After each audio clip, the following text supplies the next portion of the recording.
नाशिकमध्ये TCS प्रकरणाने घेतला गंभीर वळण.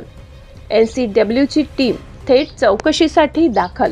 नाशिक येथील टाटा कन्सल्टन्सी सर्व्हिसेस म्हणजेच टाटा कन्सल्टन्सी सर्व्हिसेसमधील कथित महिला छळ आणि जबरदस्ती धर्मांतर प्रकरणामुळे मोठी खळबळ उडाली आहे.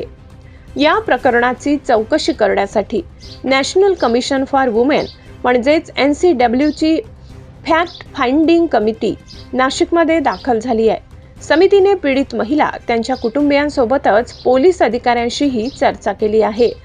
या प्रकरणात अनेक गंभीर आरोप करण्यात आले असून काही आरोपींना अटक झाली आहे, तर काहींनी अटकपूर्व जामिनासाठी न्यायालयात अर्ज केलाय.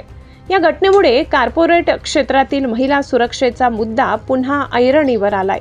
दरम्यान कंपनीकडूनही अंतर्गत चौकशी सुरू असून संबंधित कर्मचाऱ्यांवर कारवाई करण्यात आली आहे. NCWचा अंतिम अहवाल आल्यानंतरच या प्रकरणाचे खरे चित्र स्पष्ट होणार आहे.